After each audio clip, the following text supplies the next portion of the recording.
Hai, ketemu kembali dengan saya Hendra Chen di channel Breakthrough Academy. Sebelum kita bahas tentang bagaimana sih mengatasi kecanduan, silahkan subscribe dan jangan lupa nyalakan loncengnya.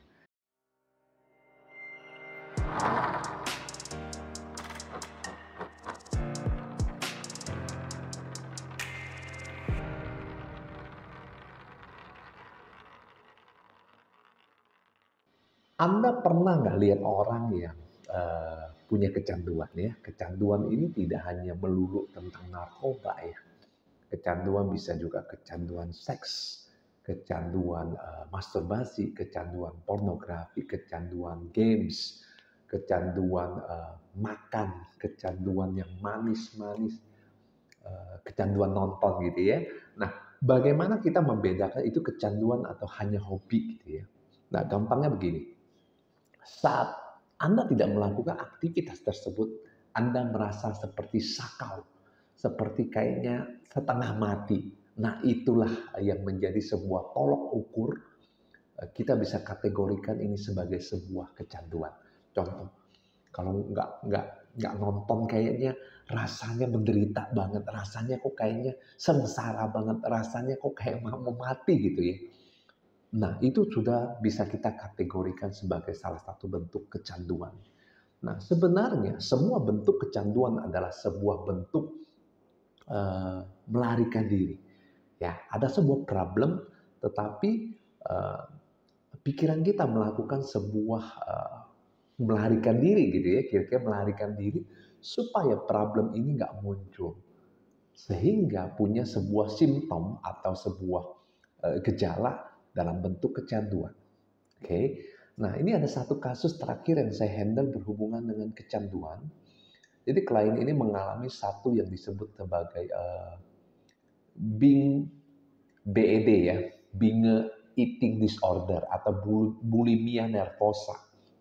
Jadi klien ini ketika dia cerita ke saya, dia akan ada masa tertentu di mana dia makan dalam porsi yang luar biasa banyak dan kemudian dia akan memuntahkan semua makanannya. Oke, nah ini contoh satu kasus yang cukup ekstrim. Jadi klien ini sudah mengunjungi banyak sekali dokter ya. Jadi dia waktu treatment terapi dengan saya itu sudah dalam posisi disuntik kurang lebih 30 hari dosisnya. Supaya bisa nyaman gitu ya, supaya bisa nyaman. Nah, kemudian biasanya sesuai prosedur saya minta isi formulir. Dari formulir itu ketahuan bahwa ternyata dia punya namanya problem dengan orang tuanya, kemarahan, sakit hati dengan orang tuanya karena dia merasa ditinggal ayah, ditinggal ibu. Nah, kemudian dia juga nggak suka dengan namanya makan berhubungan dengan pokoknya makanan gitu ya. Kalau makan tuh kayaknya makan dikit kok gemuk gitu ya. Nah, seperti itulah kira-kira. Waktu dalam proses terapi ternyata ketemu memang benar bahwa ini adalah sebuah pola kecanduan ya. Makannya banyak, di dalamnya di belakangnya ada bagian yang punya problem. Oke. Nah, kemudian saya menggunakan teknik resource terapi. Kalau Anda lihat video saya cara terapi mental block atau bagaimana sih menyembuhkan luka batin, Anda lihat video saya, itu saya ada bahas tentang resource terapi ya, resource terapi. Nah, di dalam resource terapi itu sudah punya namanya step by step atau namanya protokol dalam kasus kecanduan apa yang kita harus handle. Nah, kira-kira gambaran kasusnya seperti ini. Ada bagian yang senang makan, yang kalau mau makan menggebu-gebu. Oke, nah ada satu bagian yang dalam resource terapi kita sebut sebagai retro ya, perilaku yang ganggu tapi dia tidak merasa mengganggu. Ya, perilaku yang mengganggu tapi dia tidak merasa mengganggu. Nah, retro ini ada dua jenis, ada retro original. Ya, ini bukan sambal, bukan bukan bumbu gitu ya, bukan crispy, bukan. Ada yang original, ada yang avoiding. avoiding. Nah, original ini bisa terbentuk dari masa eh, remaja gitu ya, remaja. Nah, avoiding ini biasanya terbentuk karena dia ingin melindungi bagian yang lain. Oke. Nah, waktu ketemu ada bagian yang memang senang makan. Oke. Dari proses interview dengan bagian yang suka makan ini, ya, saya sebutnya si jago makan lah ya, jago makan.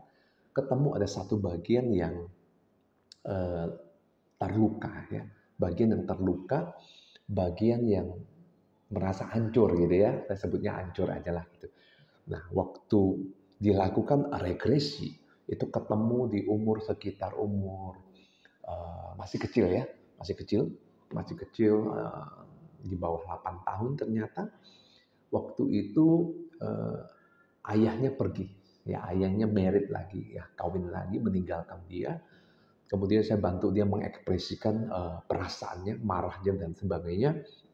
Kemudian ketemu lagi satu emosi berhubungan dengan ibu. Ibunya juga pergi, kawin lagi. Dan kalau dibanding dengan ayahnya, kemarahan dengan ibunya ini luar biasa ya. Luar biasa. Dia merasa bagaimana kamu seorang ibu meninggalkan saya. Sedangkan saya ini juga seorang ibu punya anak, saya aja nggak tega gitu loh. Jadi dia benci banget sama mamanya. Wah, luar biasa ya. Sudah ketemu akarnya, emosinya sudah ekspresikan, sudah dilepaskan. Kemudian sampai di sana bagian yang bagian terluka ini sudah sembuh nih, ceritanya sudah sembuh. Oke, sudah sembuh. Ya, saya minta bagian lain yang sehat, yang kuat untuk menyayangi bagian ini sehingga bisa sembuh. Oke, ketika dia sembuh, fungsinya berubah, dia berkomunikasi dengan suka makan. Oke, bahwa dia tidak perlu lagi untuk makan. Oke, sehingga bagian ini dikasih tugas yang lain. Kira-kira begitu. Tapi belum selesai sampai di sana. Ya, kasusnya cukup kompleks. Jadi dia punya akar bukan hanya ini ya. Ternyata kenapa sih kalau orang ngomong gemuk, dia sangat tersinggung ya. Saya pikir kalau ini nggak diberesin kayaknya belum afdol gitu ya. Ternyata ketemu dia pernah waktu dia kerja atasannya bilang gemuk gitu ya. Karena tuntutan profesi dia memang harus jaga berat badan ya. Nah, ternyata waktu ditelusuri itu akarnya terjadi waktu sekitar SMP. Ya, SMP olahraga, ada temennya yang kayaknya tuh ya tanda kutip ngejek dia gitu ya, bahwa gue langsing lu gendut gitu ya. Dan ternyata itu problem. Nah, itu diberesin. Ada lebih dalam lagi ya berhubungan dengan hal tersebut. Ada bagian yang nggak suka gitu ya, nggak suka ketika dia makan dan sebagainya. Nah, setidaknya ketemu 3 nih dalam satu sesi, 3 yang punya problem, yang luka. Nah, ketika 3 ini beres, sekitar 2 minggu terakhir ya, saya ada kontak dengan orangnya dan dia bilang, saya sudah sangat-sangat happy, sudah sangat-sangat berubah banget. Ya, saya sudah tidak muntah lagi. Oke, dan yang saya mau sampaikan adalah bahwa dia punya eating disorder ini sudah dialami 18 tahun. Ya, 18 tahun. Dia bilang, aduh, dia bilang, Pak Hendra kok kita baru ketemu hari ini gitu ya. Saya kehilangan begitu banyak dalam hidup saya 18 tahun. Saya harus hidup menderita seperti ini. Bahkan saya punya panic room. Tempat saya pesta dan muntah supaya anak saya nggak lihat. Ya, nggak lihat. Nah, dalam proses terapi yang menarik adalah dia bilang begini, aduh, gue keringatan banget kayak orang yang berolahraga berat, ya, sampai pada ruangan ber-AC gitu ya, keringatan. Dan dia bilang, aduh, sampai bau gitu ya. Nah, ini sebenarnya ketika emosi negatif dilepaskan, ya karena emosi itu ada simpan di tubuh ya, simpan di tubuh. Anda bisa cek video saya tentang meraih sukses dengan kekuatan alam bawah sadar. Ya, Anda bisa belajar di sana. Ketika emosi negatif ini dilepaskan, maka yang terjadi adalah ada reaksi fisik, ya. Di orang beda-beda ya. Ada yang mungkin merasa kok kayaknya badan gue kayaknya patah gitu ya. Tulang gue kayaknya sakit gitu ya. Ada yang mungkin merasa kok kayaknya ini jadi nggak nyaman. Karena dulunya ada beban di sini. Dulunya ada beban di sini. Tiba-tiba bebannya hilang gitu ya. Dan tubuhnya melakukan sebuah proses recovery di sini. Nah, teman-teman, jadi kalau Anda punya satu namanya perilaku yang Anda nggak bisa katakan tidak, dan Anda merasa seperti sakau, ya itu adalah salah satu bentuk kecanduan. Dan segala bentuk kecanduan adalah sebuah bentuk enslavement, ya sebuah bentuk perbudakan. Artinya orang tersebut tidak merdeka untuk mengambil keputusan dalam hidupnya. Saya mau kasih tahu Anda seperti cerita klien saya ini bahwa ada begitu banyak yang luar biasa, yang baik, kebahagiaan, kegembiraan, kesuksesan, keberhasilan yang menunggu Anda di luar sana. Jangan biarkan itu menunggu Anda terlalu lama sehingga dia pergi karena Anda masih berkutat di dalam kecanduan, diperbudak oleh emosi, perilaku, dan masa lalu Anda.